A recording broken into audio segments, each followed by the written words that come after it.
안녕하세요. 파이팅 콩콩TV입니다. 오늘은 2022년 공인중개사 민법 기출문제 풀이를 하려고 합니다. 기출문제 풀이 교재는 별도로 마련되어 있고 작년뿐만 아니라 그 이전 문제까지 모두 수록되어 있으니 같이 공부해 두시면 좋을 것 같습니다. 자, 그럼 2022년 공인중개사 민법 기출문제 풀이 바로 시작합니다. 41번 상대방 없는 단독 행위를 묻는 문제입니다. 자, 착오로 인한 계약의 취소, 무권 대리로 체결된 계약에 대한 본인의 추인, 미성년자, 법률행위에 대한 법정 대리인의 동의, 이런 여러 지문들이 나오지만 상대방 없는 단독 행위 하면 유죄포시 먼저 생각하셔야 되고요. 즉 유언, 유증, 재단법인의 설립, 소유권 포기 등을 먼저 생각하셔야 됩니다. 그렇다면 답이 바로 보이는데 손자에 대한 부동산의 유증, 상대방 없는 단독 행위에 해당하고요. 그 외에도 재단법인의 설립, 소유권의 포기 모두 가능합니다. 공유지분의 포기는 상대방 있는 단독 행위라는 점도 추가로 암기해 두시면 좋을 것 같습니다. 자, 다음 문제 살펴보도록 하겠습니다. 42번 무효인 법률 행위를 묻는 문제입니다. 민법상 무효인 행위, 취소할 수 있는 행위 등을 잘 구분하셔야 하고요. 판례상 인정되는 무효 행위 등도 잘 기억해 두셔야 합니다. 자, 기업 공인중개사가 임대인으로서 직접 중개 의뢰인과 체결한 주택임대차 계약, 이거는 그 계약 자체를 무효로 보지는 않는다고 했습니다. 법상 위법사항이긴 하지만 계약 자체가 무효로 되진 않는다. 공인중개사 자격이 없는 자가 우연히 일회성으로 행한 중개 행위에 대한 적정한 수준의 수수료 약정, 이것 자체도 무효로 보지는 않습니다. 민사사건 변호사와 의뢰인 사이에 체결한 적정한 수준의 성공보수 약정, 자, 민사사건 변호인 성공보수 약정, 이거는 무효로 보지 않습니다. 문제가 되는 건 형사사건 성공보수 약정이고요. 민사사건 성공보수 약정은 무효인 법률행위에 해당하지 않습니다. 자, 매도인의 실수로 상가 지역을 그보다 가격이 비싼 상업지역으로 칭하였고 경험이 없는 매수인이 이를 믿고 실제 가격보다 2배 높은 대금을 지급한 매매 계약, 이것 자체도 무효행위로 볼 수는 없습니다. 경우에 따라서는 사기가 될 수 있지만 사기행위는 취소행위이고 따라서 이러한 계약 자체가 무효라고 볼 수는 없을 것 같습니다. 근데 분명히 5번은 너무나 명확하게 무효임을 말해주고 있습니다. 보험계약자가 오로지 보험사고를 가장하여 보험금을 취득할 목적으로 선의의 보험자와 체결한 생명보험계약, 이것은 경제질서와 관련된 계약이고 부당한 보험금 목적, 과다한 보험계약, 보험사고 목적 보험계약은 모두 무효입니다. 경제질서 관련 계약은 증권사의 손실보전 약정도 모두 무효이다라는 것도 기억해 두시면 좋을 것 같습니다. 부당한 보험금 목적, 보험사고 목적, 증권사의 손실보전 약정, 경제질서 관련 판례상 무효가 되는 법률 행위이다. 잘 기억해 두시기 바랍니다. 다음 통정허위 표시 민법 108조에 관한 설명으로 옳은 것을 고르는 문제입니다. 1번 통정허위 표시는 표의자가 의식적으로 진위와 다른 의사표시를 한다는 것을 상대방이 알았다면 성립한다. 상대방이 알았으면 성립하는 것일까요? 통정허위 표시는 통정, 서로 짜고 해야 한다. 그래서 당사자 간에 합의가 있어야 성립한다. 그게 통정허위 표시입니다. 상대방이 의사표시와 진위가 불일치한다는 걸 모르고 하게 되면 착오에 해당하고 그 불일치를 알고 하게 되면 진위 아닌 의사표시가 되고 그 불일치에 대해서 당사자 간에 합의까지 있으면 통정허위 의사표시가 되는 것입니다. 자, 1번은 그래서 틀린 지문. 알았다면이 아니죠. 자, 가장행위가 무효이면 당연히 은닉행위도 무효이다. 가장행위가 무효이면 은닉행위도 무효인가요? 증여를 가장해서 매매의 형식을 취하면 매매는 통정허위의 의사표시로서 무효지만 증여에 대해서는 당사자 간의 의사의 합치가 있기 때문에 은닉행위인 증여는 유효하다. 따라서 은닉행위는 유효입니다. 무효는 틀린 지문입니다.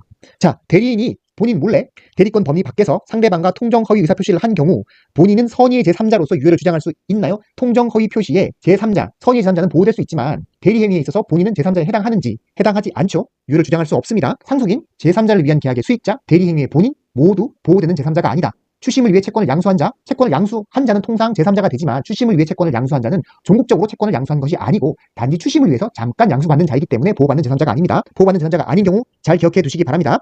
자, 민법 108조 2항에 따라 보호받는 선의의 제3자에 대해서는 누구도 통정허위 표시 무효로서 대항할 수 없다. 맞습니다. 보호받는 제3자는 당연히 보호되고 누구도 그 무효로 대항할 수 없다. 4번 맞는 지문입니다. 가장소비지자에 따른 대여금 채권의 선의의 양수인은 민법 제108조 2항에 따라 보호받는 제3자가 아니다. 가장채권을 양수한 자, 가압류한 자도 선의의 제3자에 해당합니다. 따라서 틀린 지문, 선의의 양수인에 해당한다. 가장소비지자에 따른 대여금 채권의 선의의 양수인, 이 양수인은 그 채권 자체가 가장채권인지를 모르죠. 그렇기 때문에 채권을 양수한 것이고 양수를 했다는 것은 일정 대가를 지급하고 또는 대금을 지급하고 뭐 샀거나 이런 경우겠죠. 이런 경우라면 당연히 보호받는 제3자가 되어야 한다. 당연한 얘기입니다. 자, 5번 틀린 지문. 그래서 답은 4번입니다. 44번 토지거래허가구역 내에 토지에 대한 매매계약이 체결된 경우 유동적 무효에 관한 설명으로 옳은 것을 모두 고르는 문제입니다. 자, 해약금으로서 계약금만 지급된 상태에서 당사자가 관할관청에 허가를 신청하였다면 이는 이행의 착수이므로 더 이상 계약금에 기한 해제는 허용되지 않는다. 틀린 지문이죠. 원래 해약금, 계약금이 지급된 상태라면 상대방이 이행 착수 이전에 계약금에 기한 해제를 할 수 있습니다. 그런데 허가를 신청하였다는 게 이행의 착수에 해당하느냐? 그렇지 않죠. 유동적 무효 상태이기 때문에 통상적으로 이행의 착수가 원래 하지 않습니다. 그렇기 때문에 관할관청에 허가를 신청했다는 것 자체는 이행의 착수가 될 수 없다. 이행 착수가 없기 때문에 계약금에 기한 해제는 허용이 됩니다. 그래서 기억은 틀린 지문입니다.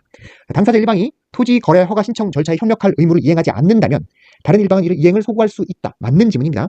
원래 유동적 무효 상태이기 때문에 상대방의 계약의 이행을 청구할 수가 없습니다. 유동적 무효 상태이기 때문에 무효인 계약의 이행을 청구할 수 없는 이치죠. 하지만 그러한 경우에더라도 토지 거래 허가 신청 절차에 협력한 의무는 구할 수 있고 어쨌거나 토지 거래 허가가 내려지면 유효가 될 수 있기 때문에 적어도 그 신청 절차에 협력할 의무는 소구할 수 있다. 서로서도 구할 수 있다. 거기까지는 가능한 겁니다. 일반적인 계약의 이행은 불가능하지만 그것은 가능하다. 그래서 니은 맞는 지분. 디귿 매도인의 채무가 이행 불능임이 명백. 이행불능이 명백하죠. 매수인도 거래 존속을 바라지 않을 경우 비매매 계약은 확정적 무효가 된다. 맞는 지문입니다. 자, 원래 계약은 유동적 무효 상태인데 서로 계약을 이행할 의사가 전혀 없어요. 이행불능이 명백하고 매수인도 더 이상 바라지 않으면 그냥 무효가 된다. 이런 경우는 확정적 무효가 됩니다. 자, 위 매매 계약 후 토지 거래 허가 구역 지정이 해제되었다면 어떻게 되죠? 확정적으로 유효하게 됩니다. 근데 끝이 여전히 유동적 무효이다 하면 틀린 지문이 되겠죠. 토지 거래 허가 구역이 지정이 해제되면 당연히 유효한 계약이 된다. 이 문장을 문구 그대로 기억해 두셔야 됩니다. 자, 45번. 법률 행위 취소에 관한 설명으로 틀린 것을 고르는 문제입니다. 제한 능력자가 제한 능력을 이유로 자신의 법률 행위를 취소하기 위해서는 법정 대리인의 동의를 받아야 한다. 아닙니다. 제한 능력자는 기본적으로 자신의 제한 능력을 이유로 자신이 해야 하는 법률 행위를 스스로 취소할 수 있는 권한을 가지고 있습니다. 왜냐하면 이렇게 취소할 수 있어도 제한 능력자에게 불리할 것이 특별히 없기 때문입니다. 그래서 1번이 정답. 바로 넘어가야 하지만 나머지 지문들도 살펴보도록 하겠습니다. 취소권은 추인할 수 있는 날부터 3년, 법률 행위를 한 날부터 10년, 3년 10년 취소권, 3년 10년 잘 기억해 두시고요. 옳은 지문 3번. 취소된 법률 행위는 처음부터 무효인 것이죠. 취소된 법률 행위는 처음부터 소급하여 무효인 것으로 보게 됩니다. 이게 취소의 소급적인 법률 효과이죠. 옳은 지문. 제한 능력을 이유로 법률 행위가 취소된 경우 제한 능력자는 그 법률 행위에 의해 받은 급부를 이익이 현존하는 한도에서 반환할 책임이 있다. 맞습니다. 제한 능력자를 보호하기 위해서 취소된 경우 제한 능력자는 이익이 현존하는 한도 내에서 반환할 의무가 있다. 현존 범위 내에서 반환한다. 꼭 기억해 두시고요. 5번. 취소할 수 있는 법률 행위에 대해서 취소권자가 적법하게 추인하면 그의 취소권은 소멸한다. 맞습니다. 추인하면 그때부터는 취소권 소멸하고 유효하게 되는 것이지 그 외에 다시 취소하게 되면 그 상대방의 법적 지위가 너무 불안하게 되죠. 일단 추인하면 끝이다. 다시 취소권을 행사하는 건 상대방에게 너무 불리하죠. 그렇기 때문에 인정될 수 없다. 5번은 맞는 지문입니다.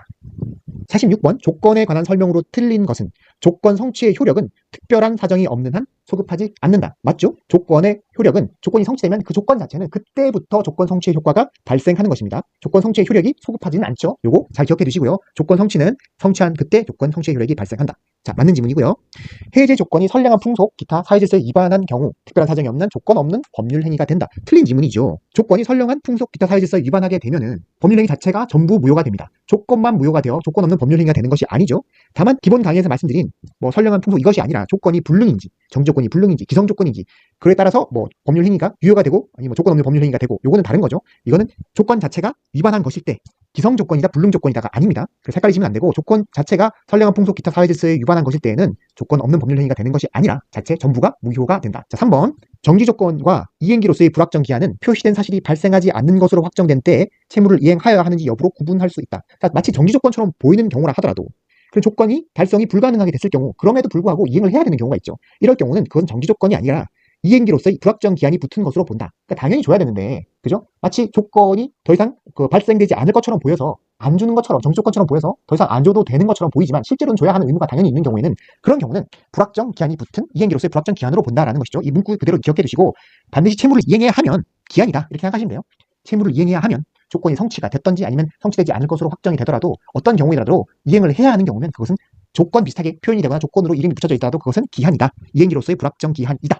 그죠? 그래서 이 지문은 맞는 지문이다. 자, 이행 지체의 경우 채권자는 상당한 기간을 정한 최고와 함께 그 기간 내에 이행이 없을 때 그것을 정지 조건으로 하여 계약을 해지할 수 있다. 맞습니다. 원래 상대방이 이행을 안 하면 이행 지체면 언제까지 기간을 정하거나 정하지 않거나 상당한 기간을 정하여 이행을 해주세요라는 최고를 하죠. 그 기간이 지나게 되면 해제권이 생기게 되고 해제 의사 표시를 하게 됩니다. 근데 그와 동시에 최고를 함과 동시에 그 기간까지 안 하게 되면 기간까지 이행을 안 하는 것을 정지 조건으로 해서 해제권이 행사된 것으로 할 수 있다. 따라서 그때까지 안 하면 해제된 걸로 할게라는 이 의사 표시를 함께 할 수 있습니다. 그래서 해제권 같이 행사할 수 있다. 4번은 맞는 지문. 자, 신의 성실에 반하는 방해로 말미암아 조건이 성취된 것으로 의제되는 경우 성취의 의제 시점은 그 방해가 없었더라면 조건이 성취되었으리라고 추산되는 시점이다. 맞는 지문이죠. 원래 조건은 성취되면 그 법률행위 효과가 발생하는데 상대방이 신의성실 원칙 위반해서 조건이 마치 발생하지 않는 것처럼 방해하는 것, 조건 발생을 방해할 경우 이럴 때는 조건이 성취된 것으로 본다. 그러면 실질적으로 조건이 성취된 것이 아니기 때문에 그럼 언제 조건이 성취된 것으로 보느냐? 의제 시점, 언제 조건이 성취된 것으로 보느냐 하는 그 시점은 방해가 없었더라면 이 시점쯤에 되었으면 조건이 성취되었을 것이다. 그 시점, 조건이 성취되었으리라고 추산되는 그 시점에 조건이 성취된 것으로 의제한다. 그래서 5번은 맞는 지문이 됩니다. 47번. 갑은 그 소유의 X 건물을 매도하기 위해서 을에게 대리권을 수여하였다. 갑 본인이죠. 갑 본인.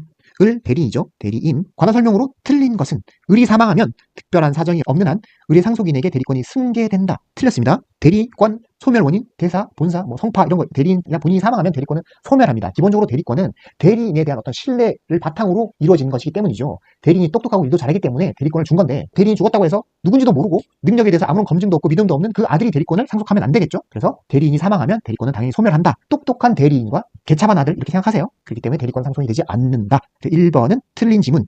나머지 지문 살펴보겠습니다. 을은 특별한 사정이 없는 한 X 건물의 매매 계약에서 체결한 중도금이나 잔금을 수령할 수 있다. 중도금, 잔금을 수령할 수 있는 권한, 매매 계약에 있으면 대리권은 그 정도는 대리인을 할 수 있다. 맞는 지문이죠. 중도금, 잔금은 수령할 수 있다. 다만 못하는 건 해제는 못합니다. 계약을 체결하라고 대리권을 주었지 계약을 깨라고 준 건 아니기 때문에 해제권은 없다. 자, 수권행위는 묵시적 의사표시에 속 가능하죠. 권리, 대리권을 수여하는 수권행위는 묵시적, 명시적 다 가능합니다. 맞는 지문. 자, 대리권 소멸사유, 대사, 본사, 성파 이런 것도 있지만 수권행위를 철회하면 대리권이 당연히 소멸하죠. 수권행위를 철회한 경우 대리권은 소멸한다. 맞는 지문입니다. 당연히 맞는 지문. 자, 을은 갑의 허락이 있으면 갑을 대리하여 자신을 을 건물의 매수인으로 하는 계약을 체결할 수 있다. 원래 갑의 건물인데 갑의 대리인으로서 을이 계약을 하고 상대방과 계약을 체결하겠죠. 근데 상대방이 을 본인이 되겠다. 그렇게 하면 을은 본인과 갑의 대리로서 을 이렇게 되면 이해상반, 이해충돌이 일어나잖아요. 이런 경우는 본인을 보호하기 위해서 원칙은 이런 걸 자기계약이라고 하는데 이런 자기계약은 원칙상 인정되지 않는다. 다만 본인이 허락하면 할 수 있다. 그죠? 허락이 있으면 할 수 있다. 자기계약 쌍방 대리는 본인이 허락하면 할 수 있다. 5번 맞는 지문입니다. 자, 48번 민법상 대리에 관한 설명으로 옳은 것을 고르는 문제.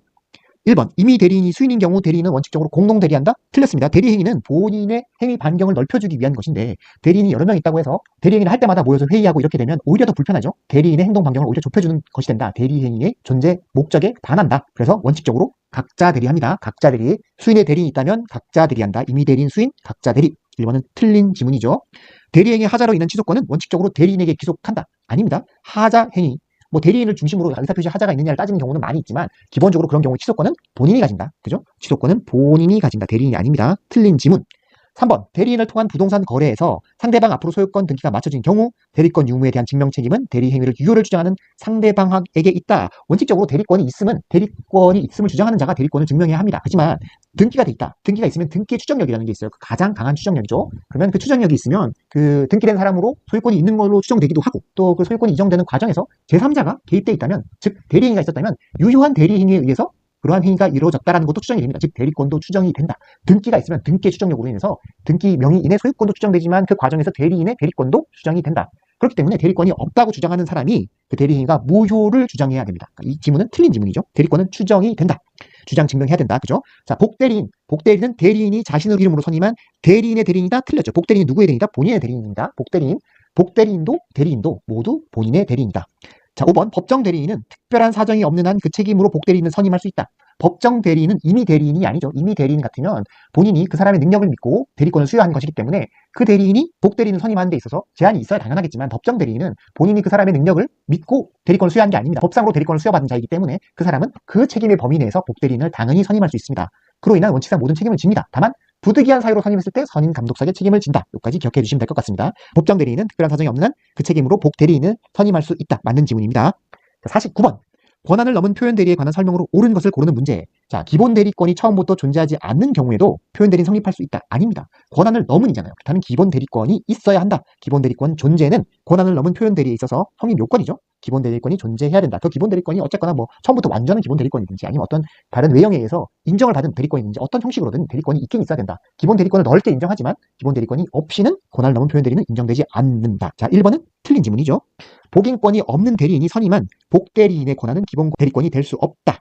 자, 법정 대리인의 권한, 또 임의로 선임한 복대리인도 권한도 모두 기본 대리권이 됩니다. 어떤 기본 대리권은 기본적으로 넓게 인정된다. 그래서 복인권이 없는 대리인이 선임한 복대리인은 권한도 기본 대리권이 될 수 있다는 걸 기억해 두셔야 돼요.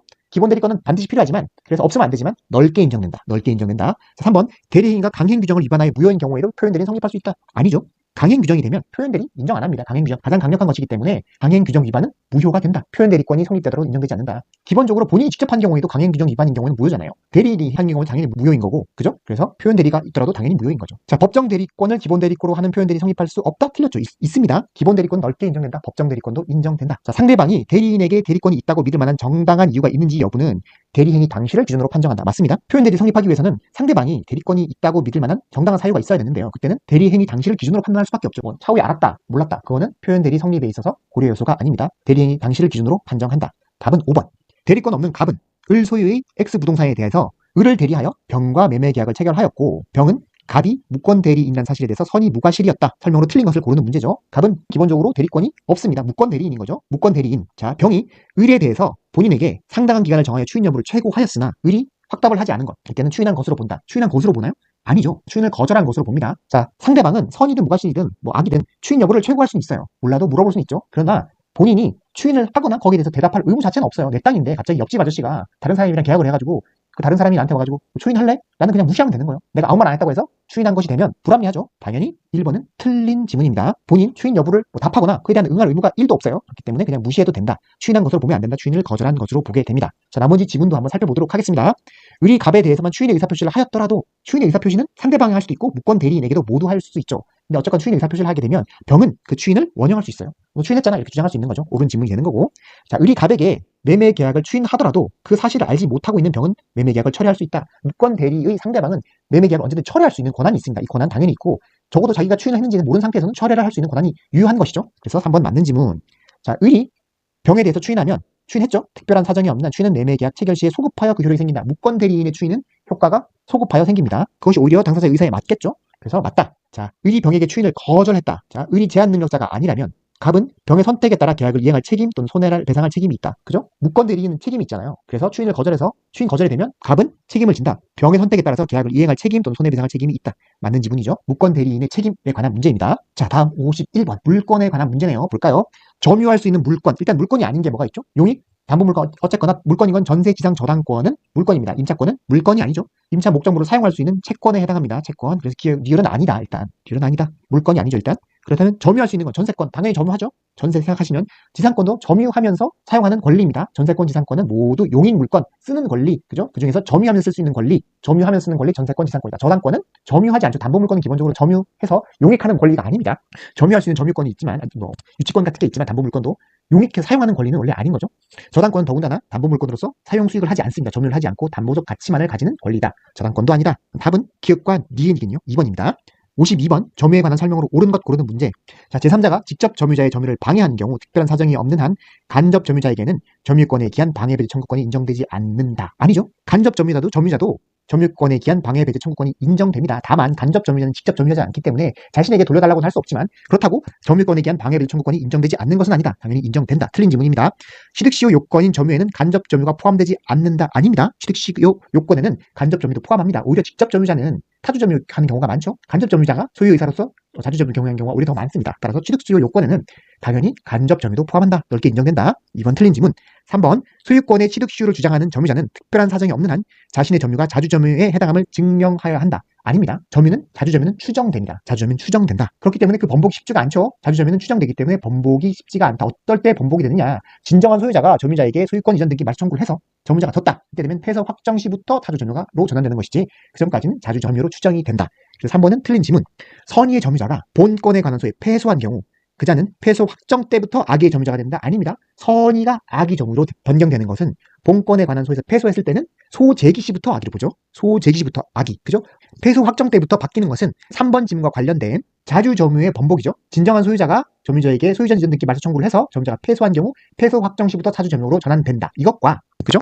선의 점유자 본권에 관한 소에서 패소한 경우 소재기 시부터 악의로 본다. 요거는 구분해서 잘 기억해 두셔야 됩니다. 5번 양도인이 등기부상의 명의인과 동일이며 그 명의를 의심할 만한 특별한 사정이 없는 경우 그 부동산을 양수하여 인도받은 자는 과실이 없는 점유자에 해당한다. 맞습니다. 우리가 등기를 믿고 거래했을 경우 그 권리관계가 실제적 권리관계가 틀린 경우에도 당연히 그 권리가 보호되는 공신의 원칙은 적용되지 않지만 적어도 등기를 믿고 거래하게 되면 선의 무과실은 추정이 됩니다. 그래서 5번은 맞는 지문입니다. 자, 53번 보겠습니다. 물권적 청구권에 관한 설명으로 옳은 것을 모두 고르는 문제입니다. 자, 기억. 지상권을 설정한 토지의 소유자는 그 토지 일부의 불법 점유자에 대해서 소유권에 기한 방해 배제를 청구할 수 없다. 아니죠. 방해 배제를 청구할 수 있습니다. 물권이 있는 한 소유권은 당연히 지상권 설정 여부와 무관하게 소유권에 기한 방해 배제를 청구할 수 있습니다. 니은 토지의 소유권을 양도하여 소유권을 상실한 전 소유자도 그 토지 일부의 불법 점유자에 대해서 소유권에 기한 방해 배제를 청구할 수 있다. 아닙니다. 소유권에 기한 물권적 청구권이잖아요. 그거는 물권을 가진 자만 할 수 있습니다. 그래서 토지를 이미 양도해서 소유권을 상실했다면 물권이 없는 자이기 때문에 소유권에 기한 물권에 기한 방해 배제를 청구할 수 없습니다. 니은은 틀린 지문입니다. 자, 디귿 소유자는 자신의 소유권을 방해할 염려 있는 행위를 하는 자에 대해서 예방이나 손해배상의 담보를 청구할 수 있다. 맞는 지문이죠. 예방이나 손해배상의 담보를 청구할 수 있다. 근데 못하는 거 있죠? 못하는 거. 방해 제거나 예방에 드는 비용을 청구할 수는 없다. 방해 제거나 예방에 드는 비용을 청구할 수 없다. 요거는 기억하셔야 되죠. 예방이나 손해배상의 담보를 청구할 수는 있습니다. 자, 54번 점유자와 회복자의 관계에 대해서 옳은 것을 고르는 문제입니다. 1번 악의의 점유자가 점유물의 과실을 수취하여 소비한 경우 특별한 사정이 없는 한 그 점유자는 과실의 대가를 보상해야 한다. 악의의 점유자가 과실을 수취할 권한이 있나요? 없습니다. 과실 수취권이 없기 때문에 당연히 과실을 수취해서 소비했으면 보상해야겠죠. 너무나 상식적이고 맞는 문제. 악의의 점유자는 과실 수취권이 없다. 그래서 1번은 맞는 지문이죠. 은비에 의한 점유자는 과실수취권이 있느냐? 음비, 폭력 점유 모두 악의의 점유자와 동일하기 때문에 과실수취권이 없습니다. 음비, 폭력 점유는 악의의 점유자와 똑같기 때문에 과실을 수취할 권리가 없습니다. 틀린 지문. 점유물의 전부가 점유자의 책임 있는 사유로 멸실된 경우 선의의 자주점유자는 특별한 사정이 없는 한 그 멸실로 인한 손해 전부를 배상해야 한다. 선의의 자주점유자는 현존 이익 한도로 배상합니다. 그래서 틀린 지문이죠. 현존 이익 한도로 배상한다. 악의 점유자 전부 배상해야 되고 타주점유자도 전부 배상해야 되지만 선의 점유자는 현존 이익 한도로 배상한다. 선의의 자주점유자. 그렇죠? 자, 점유자는 특별한 사정이 없는 한 회복자가 점유물의 반환을 청구하기 전에도 그 점유물의 반환 없이 그 회복자에게 유의비 상환을 청구할 수 있다. 아닙니다. 비용 상환 청구는 회복자로부터 점유물 반환 청구를 받을 때 이행기가 도래하기 때문에 그때 유의비 상환 청구를 할 수 있는 것입니다. 그렇기 때문에 그 전까지는 유의비 상환 청구를 할 수 없다. 자, 5번. 악의의 점유자는 특별한 사정이 없는 한 점유물에 지출한 통상의 필요비의 상환을 청구할 수 있다. 통상 필요비는 선악 불문하고 모두 가능하다. 그렇죠? 이건 5번은 틀린 지문입니다. 54번 답은 1번입니다. 자, 민법상 상민관계에 관한 설명으로 옳은 것을 모두 고르는 문제. 토지 주변의 소음이 사회통념상 수인 한도를 넘지 않는 경우죠. 토지 소유자는 소유권에 기하여 소음 피해 제거를 청구할 수 있다. 아니죠. 틀린 지문입니다. 수인 한도라는 것은 참아야 한다는 거예요. 그 정도까지는 참아야 된다. 그래서 상대방에게 그 이웃에게 아무런 욕을 하지 말라. 수인 한도가 있다면 그때까지는 참아야 한다라는 게 수인 한도죠. 근데 수인 한도를 넘지 않았다. 수인 한도 아니다. 그러면 소음 피해 제거를 청구할 수 없죠. 사회통념상 수인 한도를 넘지 않는다면 수인해야 됩니다. 자, 니은 우물을 파는 경우에 경계로부터 2m 이상 거리를 두어야 하지만 경계로부터 2m 맞지만 당사자 사이에 이와 다른 특약이 있으면 특약이 우선한다. 상민관계는 뭐라 그랬죠? 임의 규정으로서 당사자 사이에 특약으로 할 수 있고 그러면 그 상민관계 규정보다 민법상 상민관계 규정보다 그 특약이 우선하게 됩니다. 그래서 이는 맞는 지분. 토지 소유자가 부담하는 자연유수의 승수 의무. 그렇죠? 뭐죠? 물이 그냥 흘러가는 것을 받아들여야 하는 의무죠. 에는 적극적으로 자연유수의 소통을 유지할 의무가 포함된다. 아니죠. 소극적으로 자연유수를 막지 않을 승수 의무만 부담할 뿐이지 적극적으로 소통을 유지할 의무는 없습니다. 닿는 것은 니은 답은 2번이 되겠습니다. 55번 소유권의 취득에 관한 설명으로 옳은 것을 고르는 문제입니다. 자, 저당권 실행을 위한 경매 절차에서 매수인이 된 자가 내가 부동산의 소유권을 취득하기 위해서는 이전 등기를 완료해야 된다? 아니죠. 원래 법률 행위, 매매, 계약 이런 것으로 인해서 소유권을 취득하기 위해서는 등기가 반드시 필요합니다. 근데 등기가 필요하지 않은 것, 법률적으로 등기가 필요하지 않는 것 중에 하나 대표적인 것이 경매죠. 경매가 됐을 경우에는 등기가 되지 않았다 하더라도 그죠? 낙찰자가 매각대금을 완납하면 권리 변동 효력이 발생한다. 그러면 그때부터 소유권을 취득한 것이죠. 그렇기 때문에 등기까지 필요하지 않다. 1번은 틀린 지문이고요. 무주 부동산을 점유했어요. 소유권 즉시 취득한다? 무주물의 선점이라는 소유권 취득 방법이 있긴 하지만 무주물의 선점은 기본적으로 동산에 관한 문제인 거고 부동산은 선점이라는 게 안 되죠. 부동산은 무조건 누군가 주인이 있습니다. 주인이 없으면 구일 거고 아니면 누군가 주인이 있는 거다. 그래서 부동산 소유권을 선점할 수는 없다. 그래서 틀린 지문이죠. 자, 점유 취득 시도에 따른 부동산 취득은 소유권 취득은 이전 등기를 한 이후부터 발생한다. 맞는 지문입니다. 점유 취득 시효라는 법률상 법상 제도에 의해서 이건 법률 행위 매매 계약에 의해서 매매된 계약에 의해서 소유권을 이전하는 행위는 아니지만 법률상 소유권의 이전은 통상 등기가 필요하지 않지만 점유취득 시효는 예외적으로 법률상 소유권을 취득하는 제도이지만 등기를 해야지 그때 취득 시효, 소유권 취득의 효과가 발생한다. 3번은 맞는 지문입니다. 타인의 토지에서 발견된 내작물은 특별한 사정이 없는 한 발견자가 단독으로 소유권을 취득한다. 아니죠. 일단 남의 물건을 파거나 주스면 원래는 경찰서에 갖다 둬야 되죠. 그죠? 근데 주인이 안 나타나면 그때 발견한 사람이 소유권을 취득하게 됩니다. 근데 남의 땅 안에 들어있는 거 매작물일 경우에는 토지 사유자와 함께 반반씩 공유하게 된다. 그래서 단독으로 소유권을 취득한다 하는 문장은 틀린 지문이 됩니다. 자, 타주 점유자는 자신이 점유하는 부동산에 대해서 소유권을 취득할 수 없다. 맞는 지문이죠. 타주 점유자는 소유권을 취득하기 위해서는 자주 점유해야 되죠. 그죠? 시효 취득하기 위해서는 자주 점유가 필요하다. 타주 점유자는 못한다. 맞는 지문이 되겠습니다. 두 개가 되겠네요. 3번, 5번. 자, 57번 민법상 공동소유에 관한 설명으로 옳은 것을 고르는 문제입니다. 민법상 공동소유, 공유, 합유, 총유가 있죠. 자, 공유자끼리 그 지분을 교환하는 것은 지분권의 처분이므로 이를 위해서는 교환 당사자가 아닌 다른 공유자의 동의가 필요하다. 아니죠. 공유 지분은 공유란 게 뭐예요? 지분 처분의 자유가 있습니다. 다른 공유자의 동의 없이 자유롭게 지분을 처분할 수 있는 것이 공유입니다. 따라서 다른 공유자의 동의가 필요하진 않다. 공유물 자체의 처분은 혼자 못하는 거지만 공유 지분은 그 공유 지분자가 자유롭게 다른 사람의 동의 없이 할 수 있다. 1번 틀린 지문. 자, 부동산 공유자 중 일부가 자신의 공유 지분을 포기한 경우 공유 지분의 포기, 그죠? 이럴 경우에는 등기를 하지 않아도 공유 지분 포기에 따른 물권 변동의 효력이 발생한다? 아니죠. 틀린 지문입니다.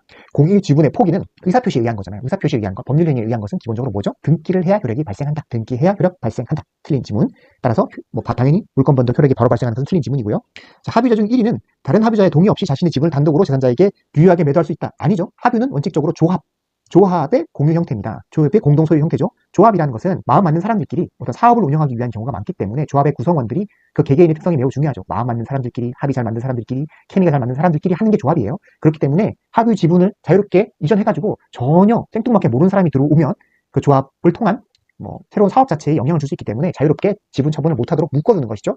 따라서 지분을 단독으로 제3자에게 유효하게 매도할 수 없습니다. 합의는 원칙적으로 지분 처분의 자유가 없다. 꼭 기억하시고요. 합의물에 관하여 경로된 원인 무효의 소유권 이전 등기의 말소를 구하는 소는 합의자 각자가 제기할 수 있다. 합의 보존행위는 각자 할 수 있다. 꼭 기억하셔야 돼요. 보존행위는 각자 할 수 있다. 합유는 가능하다. 근데 총유는 보존행위도 각자 할 수 없다. 그거는 좀 구분해서 기억하셔야 되고요. 합유물은 합유자가 보존행위는 각자 할 수가 있다. 4번은 맞는 지문. 자, 법인 아닌 종중, 그 소유 토지의 매매를 중개한 중개업자에게 중개소수를 지급하는 약정을 체결하는 것은 공유물 자체를 처분하는 행위이다. 아니죠. 공유물 자충 처분 관리 처분하는 공유물 자체에 대한 행위가 되죠. 공유물 자체. 근데 중개수수료는 토지 매매를 중개한 중개업자에게 중개소수를 지급하는 것은 공유물 자체에 대한 처분 행위라고 볼 수 없잖아요. 그렇기 때문에 총유물의 관리 처분 행위에 해당하지는 않습니다. 법인 아닌 종중이 그 토지를 소유하는 걸 권리능력 없는 사단이 하고 이런 경우를 뭐라고 부르죠? 총유라고 하죠. 공유물 자체를 처분하는 행위는 아니다. 자, 1필의 토지 일부를 객체로 할 수 없는 권리는 무엇인가? 자, 전세권, 일부 전세권 가능합니다. 일부 전세권. 이건 실제로 어떠한 부동산을 사용하는 문제이기 때문에, 그죠? 토지의 일부라도 전세권을 설정할 수가 있다. 지상권? 당연히 가능하죠. 지상 위로 구분을 나누어서 여러 개 쪼개가지고 지상권을 설정하잖아요. 구분 지상권. 일부를 객체로 할 수도 있다. 지상권. 1필의 토지 일부에 대해서도 가능하고, 당연히. 그죠? 임차권. 임차권도 일부, 실제로 사용하는 권리이기 때문에 일부 가능합니다. 점유권도, 점유는 일부 가능하죠. 사실, 점유했다는 자체를 중시하는 거기 때문에 필지가 어떻게 생겼는지, 등기가 어떤지는 중요하지 않아요. 점유는. 점유한 부분, 그 사실 자체에 대해서 점유권이 인정된다. 저당권은 아니다. 그쵸? 용익 물건들은 대부분 가능한데 저당권은 용익 물건이 아니고 담보 물건은 일부의 토지에 대해서 객체로 할 수 없다. 답은 1번이 되겠네요. 59번. 자, 저당권에 관한 문제인데 2019년 8월 1일 갑은 을에게 2억 원, 금을 이렇게 대여하면서 을소의 엑스토지에 3억 원짜리 채권 최고 2억 5천만 원 근저당권을 취득했고, 그죠? 갑이 취득했습니다. 병은 을에게 또 1억 원 빌려주면서 2번 저당권 채권 최고 1억 5천만 원을 취득했다. 갑이 1번, 병이 2번이 되겠네요. 갑과 병이 변제를 받지 못한 상황에서 병이 근저당권 실행을 위한 경매를 신청하면서 배당 요구를 한 경우 옳은 설명을 고르는 문제입니다. 자, 6월 1일 날 토지에 관해서 병은 뭐죠? 2순위자는 후순위자가 경매를 신청하면서 배당 요구를 했을 경우 6월 1일 날 한 거예요. 병에 갑의 근저당권의 피담보 채권액은 확정되지 않는다. 통상적 근저당권은 경매 신청을 하게 되면 그때 확정이 되는데, 이 경우에는 후순위권자가 경매 신청했을 때 선순위 근저당권자의 피담보 채권액은 그때 확정되느냐? 그렇다고 볼 수 없죠. 왜냐하면 선순위 저당권자는 최대한 오랫동안 그 근저당권의 피정보 채권을 늘려서 오랫동안 이용할 수 있도록 해줘야 되는 거잖아요. 후순위권자가 우연히 경매를 신청했다는 그 사실에 의해서 그 경매 신청서에 당시에 피담보 채권이 확정되면 선순위 근저당권자는 뭔가 불리하잖아요. 그보다 더 오랫동안, 최대한 오랫동안 근저당권을 누릴 수 있어야 되기 때문이죠. 따라서 이때는 후순위 근저당권자의 경매 신청 시 피담보채권이 확정되는 것이 아니라 경락 대금이 완납할 때 최대한 그때 피담보채권이 확정되게 됩니다. 따라서 1번은 뭐죠? 맞는 지문이네요. 2번. 갑에게 6월 이후에 발생한 지연이자는 채권체계 범위 내라도 담보되지 않는다. 아니죠. 경매 신청 이후라도 채권체계 범위라면 기존 채권의 이자라든가 지연 손해금 등은 당연히 담보됩니다. 갑의 채권은 경락대금 완납자에 확정되어도 이자 등은 당연히 담보돼요. 그러니까 당연히 그전 근저당권 채권 최고의 범위 내라면 발생한 이자는 당연히 담보되는 것입니다. 그래서 틀린 지문이고요. 갑이 한 번도 이자를 받은 바 없고 엑스토지에 3억 원이 경매되었다면 갑은 경매대가에서 3억 원을 변제받는다. 근저당권이 뭐죠? 이자도 다 포함되지만 한계가 있죠. 채권 최고액 범위 내에서. 여기서는 채권 최고액이 2억 5천만 원이니까 이자든 뭐든지 간에 2억 5천 범위 내에서 받을 뿐이지 그걸 넘어서 3억 원까지는 받을 수 없다. 그건 이순위가 있기 때문에 불가능한 것이죠. 그래서 3억 원 변제는 받는다. 틀린 지문. 맞는 지문은 기억 하나. 답은 1번이 되겠네요. 60번. 법률에 특별한 규정 또는 설정 행위에 다른 약정이 없다면 저당권의 우선 변제적 효력이 미치는 것을 모두 고르시오. 저당권은 우선 변제적 효력이 저당물에 미치고 거기 기타 부속물이나 이런 것들이 미치게 되거든요. 얼마만큼 미치는지 살펴보는 문제입니다. 토지의 저당권이 설정된 후 토지 위에 완공된 건물, 토지의 저당권이 설정됐는데 그 위에 건물이 있어요. 그럼 건물에 저당권 효력이 미치나? 안 되겠죠. 토지와 건물은 항상 별개의 물건이 해당합니다. 토지와 부동산은 종물이 될 수 있지만 적어도 부합되진 않는다. 별개의 부동산이다. 당연히 그 건물에 저당권 설정의 효력이 미치진 않겠죠. 기억은 미치지 않는다. 니은 토지 저당권이 설정된 후 토지 소유자가 그 토지에 매설한 유류 저장 탱크. 자, 저당권 설정 전 부합 종물 당연히 저당권 효력이 미치겠죠. 근데 저당권 설정 후라도 부합된 물건, 종물에는 저당권 효력이 미치게 돼 있습니다. 설정 후 증축되어 있어도 구조상, 이용상 동일성이 없으면 부합이 되고 그럼 일종 하나의 부분이 된 거거든요. 분리할 수 없잖아요. 그러면 당연히 미쳐야만 되겠죠. 경락이 소유권을 취득한다. 그러니까 유류 탱크는 부합됐기 때문에 토지의 부설한 유류 저장 탱크는 당연히 저당권 설정 후라도 저당권의 효력이 미칩니다. 옳은 지문. 자, 저당 토지가 저당권 실행으로 압류가 됐어요. 토지에 관해 발생한 저당권 설정자의 차임채권. 원래 토지에 관해서 발생한 차임채권은 토지에서 발생한 어떠한 과실 같은 거잖아요. 근데 이거는 원칙상 저당권자는 그 토지를 사용 수익하고 이용한 자가 아니기 때문에 거기에 대해서는 권한이 원래 없는 게 원칙이지만 저당권이 실행됐을 경우, 그래서 압류가 됐다면 그때는 그 이후에는 토지의 이용권에 대해서도 당연히 미친다. 거기에도 과실 영향을 미치게 됩니다. 요 지문 잘 기억해 두세요. 그렇게 하지 않으면 토지를 점유하고 있는 자가 최대한 오래 점유해서 그 과실을 수취하면 더 토지 점유자한테는 이익이고 저당권자한테는 그 이익을 침해하게 되는 거잖아요. 위에 발생한 과실은 압류 이후라면 저당권의 효력이 미치는 것으로 해야 되는 것이죠. 그래서 디귿은 맞는 지문. 리얼 토지의 저당권이 설정된 후 토지의 전세권자가 그 토지에 식재하고 등기한 임모 전세권자가 권한에 의해서 수목의 식재는 별개의 물건이 되죠. 당연히 토지에 부합하지 않고 저당권의 효력에도 미치지 않습니다. 미치지 않는다. 미치는 것은 니은 디귿. 답은 3번이 됩니다. 자, 민법상 유치권에 관한 설명으로 옳은 것. 유치권자는 유치물에 대해서 경매 신청권이 없다? 아닙니다. 담보물건이라서 경매 신청권이 일단 기본적으로 있어요. 우선 변제 효력은 없지만 경매를 신청할 수 있는 권한은 있다. 자, 유치권자는 유치물의 과실인 금전을 수취하여 다른 채권자보다 먼저 피담보 채권 변제에 충당할 수 있다. 맞습니다. 유치권자는 금전을 수취해서 다른 채권자보다 먼저 피담보 채권 변제에 충당할 수 있는 권한이 있습니다. 그러한 과실 수취권이 있기 때문에 다른 채권보다 사실상 우선해서 변제에 충당할 수 있는 권한이 있는 것으로 볼 수 있는 거죠. 이번은 맞는 지문. 유치권자는 채무자의 승낙 없이 유치물을 담보로 제공할 수 있다? 없죠. 유치권자는 유치만 할 수 있는 거예요. 다른 거 못해요.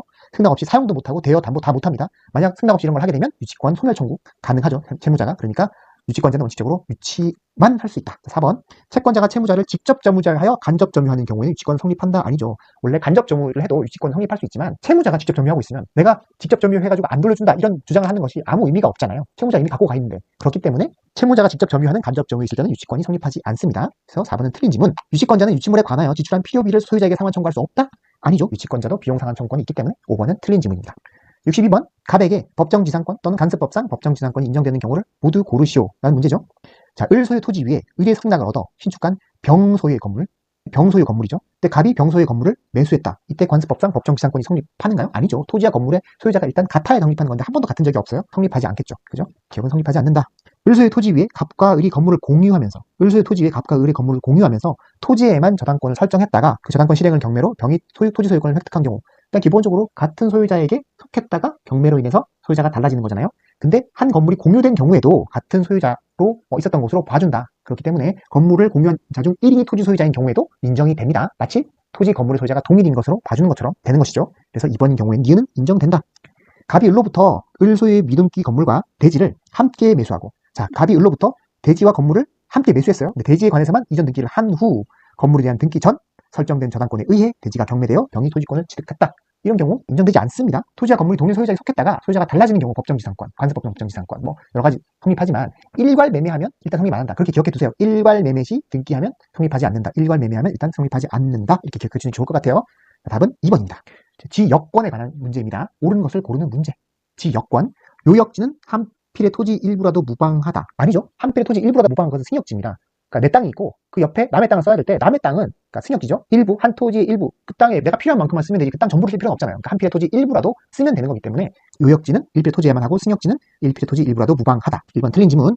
2번 요역지의 소유권이 이전되어도 특별한 사정이 없는 지역권은 이전되지 않는다. 지역권은 따라가죠. 수반성. 요역지에 붙어 있는 겁니다. 지역권은. 따라서 지역권도 같이 이전된다. 법률의 규정에 의한 이전이다. 등기 없이도 되겠죠. 하여간 이전되지 않는다는 지문은 틀린 지문이죠. 지역권의 존속기간은 영구 무한으로 약정할 수 없다? 아닙니다. 지역권은 영구 무한으로 약정이 가능하다. 이 문구 자체를 기억하셔야 돼요. 지역권 영구 무한 약정 가능. 이 문구 자체를 기억하셔야 돼요. 뭐 소유권의 뭐 어떤 용익 물권을 영구히 박탈하는 건 안 된다. 이런 지문도 있지만 어쨌거나 지역권의 영구 무한 약정은 가능하다는 것은 그 별개로 또 기억하셔야 됩니다. 상충되는 게 아니에요. 지역권 영구 무한 약정은 가능하다. 4번 지역권자는 승역지를 권한 없이 점유한 자에게 그 반환을 청구할 수 있다. 자, 지역권자는 승역지를 이용하는 사람일 뿐이에요. 점유할 권한이 아예 없죠. 그렇기 때문에 당연히 배타적으로 점유한 자가 아니므로 반환 청구 못하겠죠. 없습니다. 그냥 지역권자도 승역지를 그냥 슥 이용하는 사람일 뿐인 거예요. 이용할 수 있는 권한이 있을 뿐이다. 반환 청구는 못한다. 자, 요역지 공유자의 1위는 지분에 관하여 그 토지를 위한 지역권을 소멸하게 하지 못한다. 불가분성이라고 했죠. 지역권은 없어지면 한꺼번에 없어지고 한꺼번에 없어지려면 다 없애야 돼. 한 명 취득하면 다 취득하고 요역지 공유자 중 1인이 지역권을 취득하면 모두 취득하고 공유자 1인에 대한 지역권 소멸 사유가 발생해도 다른 지역권자에게 소멸하지 않는다. 한꺼번에 소멸시키려면 다 소멸시켜야 되고 한 명만 취득하면 다 취득하고. 5번이 맞는 지문입니다. 64번 토지 전세권에 관한 설명으로 옳은 것. 토지 전세권은 존속기간 제한이 없다? 아니죠. 존속기간에 제한이 있습니다. 최단기간 10년. 그죠? 뭐 건물 전세권 경우에는 최단기간 1년의 제한도 있죠. 존속기간 제한이 있다. 토지 전세권. 참고로 뭐 임차권 같은 경우는 영구 무제한의 임차권이 가능하다는 판례가 있죠. 그렇기 때문에 임차권 같은 경우는 영구 무제한, 영구 무한의 임차권도 가능하다라는 걸 기억해 두시기 바랍니다. 새로 나온 판례니까요. 자, 2번 토지 전세권의 존속기간을 1년 미만으로 정한 때에는 1년으로 한다. 맞는 지문인가요? 틀린 지문이죠. 최단기간 제한이 있지만 건물 전세권은 1년 제한이 있습니다. 토지 전세권은 틀린 지문이죠. 자, 3번 토지 전세권의 설정은 갱신할 수 있으나 갱신할 수 있죠. 그 기간은 갱신한 날로부터 10년을 넘지 못한다. 맞는 지문입니다. 왜냐하면 최단기간이 10년이니까 갱신도 10년을 못 넣는 거겠죠. 자, 4번 토지 전세권자에는 토지 임차인과 달리 지상물 매수 청구권이 인정될 수 없다? 아니죠. 건물 전세권자에는 없지만 지상권이라는 게 뭐예요? 토지 위에 그 위에 있는 물건에 대해서 사달라는 거잖아요. 당연히 토지 전세권자, 토지 임차권자가 가지는 거죠. 건물 전세권자에는 없지만 토지 전세권자, 토지 임차인자는 모두 지상물 매수 청구권이 있다. 하고는 틀린 지문이죠. 5번 토지 전세권 설정자가 존속기간 만료 전 6월부터 1월 사이에 갱신 거세 통지를 하지 않은 경우 특별한 사정이 없는 동일한 조건으로 다시 전세권을 설정한 것으로 본다. 법정 갱신? 건물 전세권이죠. 토지 전세권은 해당하지 않습니다. 헷갈리면 안 돼요. 건물 전세권자에게는 법정 갱신이 있지만 토지 전세권은 아니다. 5번 틀린 지문, 답은 3번입니다. 65번 갑은 을에게 우편으로 자기 소유의 X 건물을 3억 원에 매도하겠다는 의사표시를 청약을 했어요. 청약을 하면서 자신의 청약에 대한 회신을 2022년 10월 5일까지 해줄 것을 요청하였다. 갑의 편지는 2022년 9월 14일에 발송되었고 9월 16일에 을에게 도달하였다. 틀린 것을 모두 고르는 문제죠. 갑이 9월 23일 자신의 청약을 철회한 경우 특별한 사정이 없는 갑의 청약은 효력을 잃는다. 맞는 지문인가요? 아니죠. 틀린 지문입니다. 왜? 청약은 기본적으로 철회할 수 없어요. 의사표시는 다르죠. 의사표시는 철회가 가능하지만 청약은 철회할 수 없다.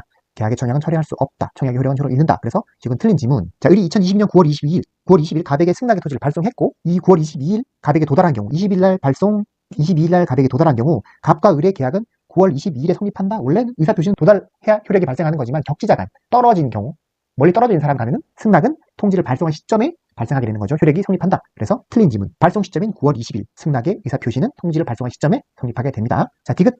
을이 9월 27일 매매 가격을 2억 5천만 원으로 조정해 줄 것을 조건으로 승낙한 경우 을의 승낙은 청약의 거절과 동시에 새로운 청약한 것으로 본다. 맞죠? 그냥 2억 5천만 원으로 합시다. 그러면 갑이 이거를 오케이 할 건지 말 건지에 대한 갑의 의사표시가 필요하잖아요. 즉 승낙이 필요한 것이죠. 변경된 승낙은 새로운 청약이 되는 것입니다. 기존 청약은 효력을 잃고 변경된 승낙은 새로운 청약이 되고 따라서 최초 청약자인 갑은 승낙이 필요하게 되는 것이죠. 새로운 청약으로 보게 된다. 맞는 지문, 뒷, 니은이 틀린 지문이고 그래서 답은 3번입니다. 자, 특별한 사정이 없는 한 동시이행 관계에 있는 경우를 모두 고르는 것은 동시이행 관계. 자, 임대차 계약 종료에 따른 임차인의 목적물 반환 의무와 뭐가 동시이행 관계죠? 임대인의 보증금 반환 의무가 동시이행 관계죠. 근데 권리금 회수 방해로 인한 손해배상 의무는 동시이행 관계가 기다 아니다. 아니죠. 권리금 회수 방해를 하지 않아야 할 의무와 목적물 반환 의무 자체가 동시이행 관계가 아니기 때문에 그 불이행으로 인한 손해배상 의무도 당연히 동시이행 관계가 아니게 되는 것이죠. 그래서 기억은 틀린 지문. 자, 2번 주택임대차보호법상 임차권 등기 명령에 따라 행해진 임차권 등기 말소 의무와 임대차 보증금 반환 의무는 동시이행인가요? 아니죠. 통상적인 임차권을 등기하지 않은 경우도 많지만 만약 등기까지 했다면 임차권 등기를 말소하고 임대 목적물을 돌려주고 할 의무와 임대인이 보증금을 돌려줄 의무는 동시이행 관계에 있는 게 맞습니다. 근데 임대인이 보증금을 안 돌려줘가지고 임차권 등기 명령에 의해서 등기까지 하게 됐다면 그때는 임대차 보증금을 돌려주는 것을 먼저 하라. 먼저 하고 그 다음에 임차권 등기를 말소를 하게 되는 것이죠. 이때는 임대차 보증금 반환 의무가 선이행 의무이다. 그래서 이유는 틀린 지문. 구분 소유적 공유관계 해소로 인한 공유지분자 상호 간에 발생한 지분 등기 의무는 동시이행 관계가 맞죠. 그죠? 구분 소유적 공유관계 해소는 어떻게 하죠? 지분 이전을 통해서 하죠. 이때는 당연히 서로 동시이행 관계가 된다. 자, 67번 제3자를 위한 계약, 유상 쌍무 계약에 관한 설명으로 옳은 것. 제3자를 위한 계약 당사자는 요약자, 낙약자, 수익자이다. 아니다. 수익자는 제3자를 위한 계약의 제3자이지 계약의 당사자는 여전히 쌍방인 요약자와 낙약자이다. 이거는 틀린 지문이 되겠죠. 수익자는 계약 체결 당시 특정되어 있어야 된다? 꼭 그럴 필요는 없어요. 의무를 이행할 자가 이행기에 알게 되면 그걸로 충분한 것이지 체결 당시에 특정되어 있을 필요는 없습니다. 그래서 틀린 지문. 수익자는 제3자를 위한 계약에서 발생한 해제권을 가지는 것이 원칙이다. 해제권은 뭐죠? 계약의 당사자가 가지는 것. 당사자가 아닌 수익자는 해제권을 가지지 못합니다. 틀린 지문. 자, 낙약자는 특별한 사정이 없는 한 요약자와의 기본 관계에 발생한 항변으로 수익자의 청구에 대항할 수 있다. 그래야 공평하죠. 통상적인 계약과 다르지 않습니다. 따라서 상대방이 의무이행을 안 하면 당연히 내 의무이행을 거절할 수 있어야 되는 거죠. 그래서 요약자와의 관계에서 발생한 항변으로 수익자의 청구에 대항할 수 있어야 되는 것입니다. 4번이 맞죠? 일반적인 계약의 원칙이라고 생각하시면 될 것 같아요. 요약자는 특별한 사정이 없는 한 수익자의 동의 없이 낙약자의 이행 불능을 이유로 계약을 해제할 수 없다. 틀린 지문이다. 수익자의 동의 없이 계약 당사자인 요약자, 낙약자는 채무 불이행이 있으면 계약 해제가 가능하죠. 다만 낙약자의 의무 불이행으로 요약자가 해제했다. 이때는 수익의 의사 표시 후에 수익자는 낙약자에게 손해배상 청구가 가능하다. 뭐 요거까지 추가로 기억해 주시면 됩니다. 기본적으로 채무 불이행이 있다면 해제는 가능하다. 답은 4번이네요. 68번. 갑은 자신의 엑스토지를 을에게 매도하고 소유권 이전 등기를 맞춰 주었으나 을은 변제기가 지났음에도 매매 대금을 지급하지 않고 있다. 이행 지체를 하고 있는 거죠. 틀린 것을 모두 고른 것은 갑은 특별한 사정이 없는 한 별도의 최고 없이 매매 계약을 해제할 수 있다? 아니죠. 상대방이 이행을 지체하고 있을 경우에는 일단 최고를 해야 되고 그래도 이행을 안 하면 그때 해제할 수 있는 것이죠. 이행 불능이거나 아니 상대방이 뭐 이행 거절을 명확하게 표현할 때 이때는 최고가 필요 없지만 기본적으로 이행 지체일 때는 최고는 해야 된다. 1번은 틀린 지문. 갑이 적법하게 매매 계약을 해제한 경우 갑이 해제했어요. 엑스토지의 소유권은 등기와 무관하게 계약이 없었던 상태로 복귀한다. 당연하죠. 매매 계약이 해제되면 물건이 자동적으로 복귀하게 됩니다. 그렇기 때문에 을 소유의 등기는 원인 무효, 실제 관계에 맞지 않는 등기가 되는 것이죠. 그렇기 때문에 갑은 을의 등기를 말소 청구할 수 있는데 이때 말소 등기의 청구권은 형질이 뭐냐? 물권적 청구권이에요. 물권적. 그 말은 갑이 물건을 가지고 있다는 뜻이잖아요. 소유권이 당연히 복귀했기 때문에 물권적 청구권으로서 을의 등기를 말소 청구할 수 있게 되는 것입니다. 당연히 계약이 없었던 상태로 소유권은 갑에게 복귀하게 됩니다. 맞는 지문. 을이 엑스토지를 병에게 매도하고 팔아버렸어요. 이전 등기를 마친 후 갑이 을을 상대로 적법하게 매매 계약을 해제하였다면 병은 엑스토지의 소유권을 상실한다. 틀렸습니다. 병은 해제된 계약에 의해서 형성된 법률관계를 기초로 이미 새로운 권리관계를 취득했고 거기에 대해서 등기, 인도 등의 완전한 권리를 취득한 자이기 때문에 해제에 의해서 보호받는 제3자가 되는 것이죠. 병은 토지 소유권을 상실하는 것이 아니라 보호받는 제3자이다. 완전한 권리자가 된다가 맞는 지문입니다. 이것은 틀린 지문. 틀린 것을 기획, 티귿을 모두 고르면 답은 4번이 되겠네요. 69번 계약의 유형에 관한 설명. 아주 기초적인 문제지만 꼼꼼히 한 번만 암기해두시면 쉽게 풀 수 있는 문제라고 생각합니다. 매매 계약은 요물 계약이다. 대부분의 계약은 낙성 계약, 요물 계약이 아니에요. 물건이 필요한 계약이 아닙니다. 요물 계약 대표적인 거 현상 강고, 계약금 계약, 임대차 보증금 계약. 요 얘들을 잘 기억해 두시면 되고요. 따라서 요물 계약 아니죠. 교환 계약은 무상 계약이다. 무상인가요? 교환은 매매와 다름이 아니에요. 상대방이 뭐 물건을 주고 대금을 받는 게 아니라 물건을 주고 다른 물건을 받는 것. 당연히 유상계약이죠. 기본적으로 증여계약, 낙성계약이죠. 낙성계약. 대부분의 계약은 다 낙성계약이에요. 요물계약 아닌 것만 잘 기억해 두시면 되고 증여계약은 낙성계약이다. 도급계약은 요물계약이다. 아니죠. 아까 요물계약 아니었죠? 틀린 지문. 임대차 계약은 편무, 일방만 의무를 지는 편무계약인가요? 아니죠. 임대차 계약은 임대인은 임대 목적물을 사용 수익하게 해줄 의무를 지고 임차인은 차임을 지급하거나 혹은 보증금을 지급할 의무를 지는 쌍무계약이 됩니다. 쌍무 유상계약이 되겠죠. 답은 3번입니다. 자, 70번대에 도달했습니다. 답은 그 소유의 X부동산에 관해서 을과 매매의 일간 예약을 체결, 예약 완결권을 가지고 20년 내에 행사하기로 하였다. 설명으로 옳은 것은 자, 을이 예약 체결 시부터 1년 뒤에 예약 완결권을 행사한 경우 매매에는 예약 체결 시로 소급하여 효력이 발생한다. 그런가요? 예약 완결권은 예약을 해서 매매 계약을 체결할 수 있는 권리를 가진 걸 뿐이지 예약 체결 시로 소급하는 건 아니에요. 그 예약 완결권을 행사한 때, 예약 완결 행사를 할 때 매매의 효력은 그때 발생하는 것이죠. 틀린 지문입니다. X의 예약 완결권은 형성권에 속하죠. 갑과의 약정에도 불구하고 행사 기간이 10년으로 단축된다? 아닙니다. 기본적으로 형성권에 속하지만 예약 완결권 행사 기간을 정하면 그 기간에 따라 행사하는 거예요. 다만 기간이 없으면 뭐 10년의 제척 기간이 걸리긴 하지만 일단 약정이 있으면 그 약정에 따른 행사 기간 내에 행사하여야 한다. 약정에 의한 기간이 먼저 적용된다는 것. 자, 을이 예약 완결권은 재산권이므로 특별한 사정이 없는 타인에게 양도할 수 있다. 당연하겠죠. 예약 완결권도 재산권이기 때문에 채권 양도 방법으로 다른 사람에게 팔고 사고 할 수 있겠죠. 양도도 가능하고. 당연히 맞는 지문. 자, 예약 완결권 행사 기간 내에 행사한지 여부에 관해서 갑의 주장이 없다면 법원은 이를 고려할 수 없다. 틀린 지문입니다. 제척기간이라는 건 법상 당연히 그 기간 내에 권리를 행사해야 하는 기간이고 그것은 법원의 직권조사사항이라는 건 당사자의 주장이 없어도 법원이 알아서 잘 조사해서 이거를 뭐 배척할 건지 받아들일 건지 판단해야 된다는 뜻이거든요. 그러니까 당사 주장 없이도 당연히 고려해야 된다. 제척기간 이해면 안 된다. 이렇게 판단을 해야 되는 것이죠. 직권조사사항이다. 당연히 고려해야 된다. 틀린 지문. 따라서 5번 을이 예약 완결권을 행사하더라도 갑의 승낙이 있어야 비로소 매매 계약은 효력이 발생한다. 예약 완결권이라는 건 상대방의 승낙을 기다릴 필요 없이 완결권 행사 자체로 이미 매매 계약이 체결된 것처럼 효과를 가지는 권한입니다. 그래서 상대방의 승낙이나 동의가 필요하지는 않습니다. 따라서 5번은 틀린 지문, 맞는 지문 3번이 되겠습니다. 자, 권리의 하자에 관한 매도인의 담보책임과 관련해서 악의의 매수인에게 인정되는 권리로 옳은 것을 모두 고른 것. 하자 담보책임 원칙적으로 선의인 건 많지만 악의인 경우에도 인정되는 경우가 있어요. 악의인 경우에도 암기하셨을 거라고 생각하는데 일부 타인 권리 매매일 때 배금 감액권, 전부 타인 권리 매매 시 계약 해제권, 그다음에 저당권, 전세권 실행, 뭐 가압류, 압류 다등기에 대해서 본등기 등으로 매수인 등기에 맞서는 경우도 같이 포함한 경우 이런 경우 있을 때 해제하거나 손해배상할 수 있는 권한 등에는 선의를 요구하지 않는다. 악의도 가능하다가 되는 것이죠. 자, 전부 타인 권리 매매일 경우 계약 해제권 가능합니다. 가능하죠. 악의도 일부 타인 권리 매매일 때 감액권 가능하죠. 자, 저당권 설정 실행으로 해서 매수인 소유권을 취득할 수 없는 경우 계약 해지권, 손해배상권 가능하죠. 딱 그 외운 대로 나오는 거죠. 4번은 아니고, 그죠? 그래서 기흥, 니은, 디귿이 답이고 답은 5번이 되겠네요. 일감, 전해, 저손해 그렇게 암기하셨던 거 한번 상기해 보시기 바랍니다.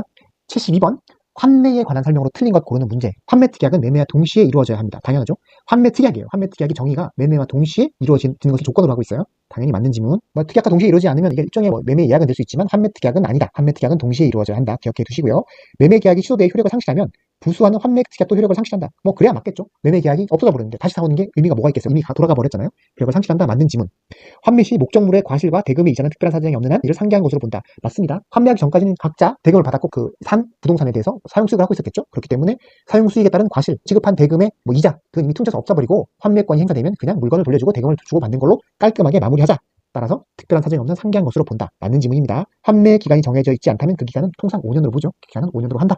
자, 환매 기간을 정했다면 환매권의 행사는 그 기간 행사 내에 해야 합니다. 하지만 환매권 행사가 발생되고 즉 그렇게 되면 매매가 성립한 거가 되겠죠. 그때 그에 따른 매매 소유권 이전 등기 청구권은 환매 기간 내에 행사해야 되느냐? 아닙니다. 환매 기간 행사 내에 하지 않아도 가능하다. 환매권 행사만 환매 기간만 하면 되는 것이지 그 이후에 소유권 이전 등기 청구권은 그 기간 내에 하지 않아도 가능하다. 틀린 것은 5번이 되겠네요. 73번 토지 임차인에게 인정될 수 있는 권리가 아닌 것은 토지 임차인에게 인정될 수 있는 권리가 아닌 것은 자, 부속물 매수 청구권 이건 뭐죠? 부속물 매수 청구는 건물 기타 공작물 임차인에게 인정되는 거죠. 토지 임차인에게는 인정되지 않습니다. 답은 바로 1번인데 부속물 매수 청구권은 토지 건물 공작물 임차인에게 그 사용 편익을 위해서 임대인의 동의를 얻어서 매수하거나 부속하거나 임대인으로부터 매수하거나 했을 경우에 종료시 임대인에게 매수 청구를 할 수 있는 것이죠. 부속물 매수 청구권.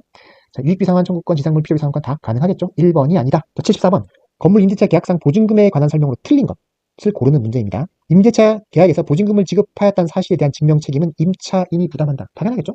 보증금 지급 의무는 뭐죠? 임차인의 의무죠. 각자 자기의 의무를 지는 자가 자신의 의무를 이행했다라는 것을 증명해야 되는 책임을 지는 거죠. 그렇기 때문에 당연히 임차인이 부담한다. 맞는 지문입니다. 자, 임대차 계약이 종료되지 않은 경우 특별한 사정이 없는 한 임차인은 보증금의 존재를 이유로 차임의 지급을 거절할 수 없다. 맞죠? 보증금 지급했다고 해서 예를 들어 1억 보증금, 임대료, 임료를 100만 원씩 했는데 한 달에 100만 원 지급해야 되는 거예요. 나중에 지급 안 하면 보증금에서 깔 수는 있겠지만 임대인이 그렇게 할 수는 있겠지만 임차인이 보증금의 존재를 이유로 차임의 지급을 거절할 수 있는 것은 아니죠. 차임은 별도로 지급해야 되는 겁니다. 맞는 지문이네요.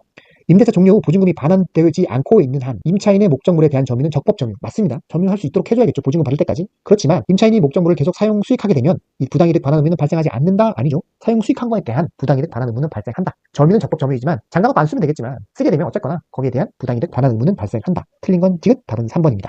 자, 주택임대차보호법에 관한 설명으로 옳은 것 고르는 문제죠. 자, 다가구형 단독주택 일부의 임차인이 대항력을 취득했어요. 후에 건축물 대장상으로 다가구형 단독주택이 다세주택으로 변경되었다는 사정만으로 이미 취득한 대항력을 상실하지 않는다. 그래야 맞겠죠. 이미 취득했는데 임차인이 어찌할 수 없는 다른 사정에 의해서 대항력을 잃으면 안 되잖아요. 일단 취득한 임차인의 대항력은 유지된다. 뒤에 사정으로 뭐 대장상으로 다가구형 단독주택이 다세주택으로 변경되었다 하더라도 임차인에게 대항력을 잃게 해서는 안 된다. 맞는 질문이 되겠죠.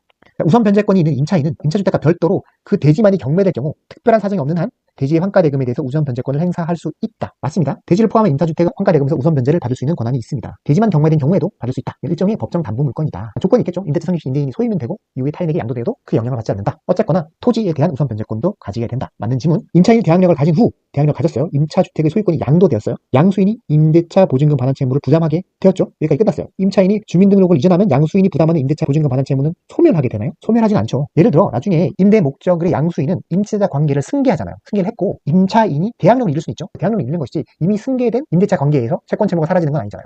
따라서 임대인은 여전히 보증금 반환 채무는 그대로 가지게 되는 것이죠. 채무를 지게 된다. 소멸한다는 질문은 틀린 질문이 되겠네요. 자, 76번. 모두 힘들겠다는 문제죠. 세종특별시에 소지하는 갑소유의 X 상가 건물 1층 정보를 분식점을 하려고 상가 목적으로 2020년 2월 16일 보증금 6억 원, 차임 100만 원, 월 100만 원을 임차했고 등기는 안 했다.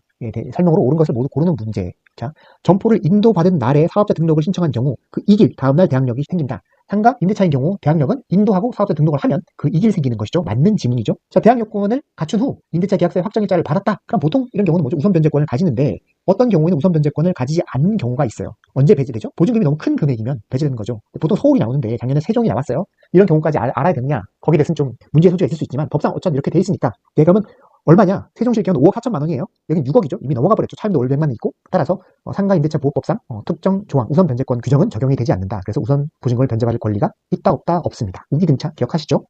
자, 을은 감염병 예방 및 관리에 관한 법률, 코로나 이런 거죠. 3개월 이상 집합 제한 조치, 금지 조치를 받았다면 이건 경제사정에 의한 중대한 변동으로 폐업한 경우이기 때문에 임대차 계약을 해지할 수 있다. 맞는 질문이 되겠죠. 답은 4번이 되겠습니다. 기획. 77번 집합 건물 소유의 관리에 관한 공용 부분에 관한 설명으로 옳은 것을 모두 고르는 문제입니다. 자, 관리단 집회 결의나 다른 구분 소유자의 동의 없이 구분 소유자 1인이 공용 부분을 독점적으로 점유 사용하고 있는 경우 다른 구분 소유자는 보존행위로서 인도를 청구할 수 있다. 틀린 질문입니다. 인도 자체를 청구할 수는 없어요. 방해배제를 청구할 수는 있지만 왜냐하면 그분도 사용권이 있기 때문에 인도 자체를 청구할 수는 없다. 독점적으로 사용 못할 뿐이지 사용권이 있는 사람한테 인도 청구 자체를 할 수는 없는 것으로 돼 있어요. 그래서 1번은 틀린 질문. 구분 소유자 중 일부가 정당한 권한 없이 구조상 공용 부분인 복도를 배타적으로 점유 사용했다. 그렇다면 다른 구분 소유자가 사용 못했다면 특별한 사정이 없는 한 이로 인해 얻은 이익을 다른 구분 소유자에게 부당이득으로 반환해야 한다. 맞는 질문이죠. 그래야 맞겠죠. 혼자 썼으면 다른 사람 못 쓰겠으면 부당이득으로 반환하는 게 맞겠습니다. 자, 관리단은 관리비 징수에 관한 유한 규약이 없더라도 공용 부분에 대한 관리비를 그 부담 의무자인 구분 소유자에게 청구할 수 있다. 그래야 맞겠죠. 규약이 있고 없고를 떠나서 공용 부분에 대한 관리비는 서로 분담하는 게 맞겠죠. 답은 니은 디귿이 맞겠습니다. 자, 78번 가등기 담보에 관한 법률 관한 설명으로 옳은 것을 고르는 문제입니다. 채무자가 아닌 제3자는 가등기 담보권의 설정자가 될 수 있다 없다. 있습니다. 흔히 말하는 물상보증인 아들이 빚을 졌는데 아버지가 대신 내 땅에다가 저당권 설정해줄게 할 수 있는 거랑 같은 이치예요. 제3자도 가등기 담보권의 설정자가 될 수 있다. 그죠? 이렇게 했다가 아들은 빚 못 갚고 아버지 땅은 저당권 넘어가고 이렇게 공멸하는 온 집안이 망하는 경우가 될 수 있지만 어쨌거나 가등기 담보권의 설정자가 될 수는 있다. 자, 2번 귀속청산에서 변제기 후 청산금의 평가액을 채무자에게 통지했어요. 이미 채권자가 통지했다면 채권자는 통지한 청산금액에 대해서 다툴 수 있다? 일단 채권자는 통지했다면 다툴 수 없습니다. 채권자는 지가 통지해놓고 다투는 게 웃기잖아요. 따라서 틀린 지문. 3번 공사대금 채권을 담보하기 위해서 담보 가등기를 한 경우 가담법이 적용된다? 아니죠. 가담법은 원래 대금 채권 이런 걸 적용하는 것이 아니에요. 소비대차 돈을 빌려줬을 때 그 빌려준 돈에 상응해서 다른 물건들을 대신 지불하기로 했을 경우에 그 물건값이 너무 비싼 경우 그 당시에 이럴 경우에 대비해서 통일을 취하는 것을 막기 위해서 만들어진 법률이지 공사대금 채권이라든가 다른 도급 계약 채권이나 빌려주고 받은 이런 채권이 아닌 다른 대금 채권 같은 경우에는 인정되지 않는다. 그죠? 그래서 3번 이 경우에는 적용되지 않는다. 가등기 담보권자는 특별한 사정이 없는 한 가등기 담보권을 그 피담보 채권과 함께 제3자에게 양도할 수 있자. 당연하겠죠. 가등기 담보권이 붙은 채권도 일반 채권이잖아요. 채권은 자유롭게 원칙적으로 양도할 수 있고 따라서 담보권이 같이 따라 옮겨가는 것처럼 마찬가지로 제3자에게 양도할 수가 있습니다. 가등기 담보권자는 담보 목적물에 대한 경매를 청구할 수 있다? 없다? 없다 틀린 질문이죠. 있습니다. 경매를 청구하거나 아니면 어떤 그 청산 과정을 거치고 수수 기속하는 경우 그런 경우 두 가지 방법이 있겠죠. 보통 어쨌거나 경매는 청구할 수 있다. 틀린 질문이죠. 맞는 질문은 4번이 되겠습니다. 자, 79번 볼게요. 2022년 8월 16일 갑은 조세 포탈 목적으로 친구인 을과 명의신탁을 맺고 을은 이에 따라서 갑으로부터 매수자금을 받아 병소의 엑스토지를 자신의 명의로 매수하여 등기를 이전받았다. 자, 틀린 설명을 고르는 것이죠. 일단 병은 누가 계약을 했나요? 을과 계약을 했죠. 마치 을이 매수인으로서 등기를 이전받은 거잖아요. 을과 계약을 했어요. 계약 당사자도 을이다. 이런 걸 계약 명의신탁이라고 하죠. 자, 명의신탁 약정은 일단 무효이다. 맞는 거죠. 명의신탁 약정이 대부분 무효예요. 유효인 경우 있죠. 뭐 종중간, 부부간 뭐 이런 경우가 있지만 대부분 무효다. 특히 조세 포탈 목적 당연히 무효겠죠. 유효가 되는 예외적인 사유에 해당하지 않기 때문에 갑과 을 간의 명의신탁 약정은 무효이다. 맞는 지문이고요. 갑과 을이 명의신탁 약정이 있었던 사실을 병이 몰랐다면, 자, 계약 명의신탁에서 상대방이 몰랐다면 을은 병으로부터 엑스토지 소유권을 승계 취득한다. 맞습니다. 을은 소유권을 취득하게 돼요. 계약 명의신탁에서 상대방이 선이라면 승계 취득한다. 맞는 지문이죠. 자, 을이 엑스토지 소유권을 취득하였더라도 갑이 을에 대해서 부당이득을 원인으로 한 엑스토지 소유권 이전 등기를 청구할 수 없다. 맞죠? 일단 갑을 간에 뭐가 있죠? 명의신탁 약정이 있죠. 명의신탁 약정은 무효잖아요. 그렇기 때문에 그 약정에 의해서 당연히 뭘 청구할 수 없을 뿐더러 그렇다면 소유권도 취득 못했죠? 그러면 부당이득을 청구해서 소유권을 이전받을 수 있느냐? 그거는 뭐 명의신탁을 유예로 하는 거와 사실 다른 아닌 효과, 거의 비슷한 효과를 이루게 되잖아요. 그렇기 때문에 그런 경우에까지 인정되면 안 된다. 부당이득으로서 갑이 결국 소유권은 이전을 받게 되는 경우를 만들어주면 안 된다. 그럼 명의신탁 약정을 무효로 한 취지에 반하는 거죠. 따라서 이런 경우 청구할 수는 없다. 맞습니다. 갑은 을에 대해 가지는 의사상 상당의 부당이득 반환 청구권에 기해서 엑스토지 유치권을 행사할 수 없다. 유치권은 뭐죠? 결련성이 있어야 되잖아요. 그 물건 자체에 대해서 발생한 채권이어야 되는 건데 이건 매매 대금의 상당히 부당이득 채권인 것이고 토지 자체에서 발생한 채권이 아니다. 결련 관계가 없기 때문에 당연히 인정되지 않겠죠. 맞는 지문. 자, 을이 정에게 토지를 양도했어요. 그럼 통상 뭐죠? 당연히 유효하게 소유권을 취득합니다. 단순히 알고 있었다면 취득하지 못한다? 아니죠. 취득합니다. 다만 뭐 수탁자의 배임 행위에 직접 적극하다, 뭐 적극가담 이런 게 나올 경우는 무효가 되는 경우가 있지만 단순히 알았다는 것만으로는 무효가 되지 않는다. 정은 유효하게 소유권을 취득한다. 자, 80번 마지막 문제네요. 집합 건물 소유 관리에 관한 법령상 관리 및 관리위원회 등의 설명을 옳은 것은 구분소유자가 아닌 자는 관리인이 될 수 없다. 아니죠. 관리인이 될 수 있습니다. 구분소유자는. 일단 집합건물 소유 관리에 관해서 이렇게 되면 관리단이 원래 생기는 거고 당연히. 근데 구분소유자가 10인 이상일 경우에는 관리인을 선임해야 되죠.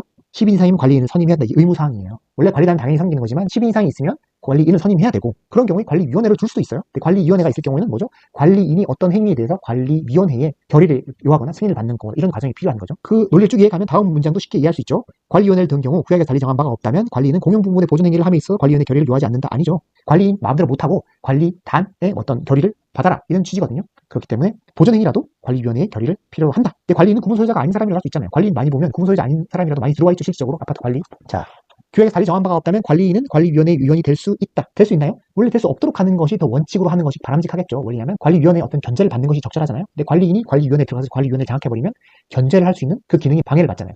견제 기능이 없어져 버릴 수 있으니까 오히려 관리위원이 될 수 없도록 하는 것이 원칙상 더 당연하다. 그렇기 때문에 정함이 없다면 관리위원이 될 수 없습니다. 자, 규약에서 달리 정한 바가 없으면 위원은 부득이한 사유가 없더라도 서민의 대리를 통해 의결권을 행사할 수 있다. 아니죠. 관리위원회는 일단 뽑혔으면 열심히 나와서 관리위원으로 활동을 해야 돼요. 부득이한 사유가 있은 경우에만 서면이나 대리를 통해서 의결권을 행사할 수 있도록 법이 정해져 있습니다. 틀린 지문.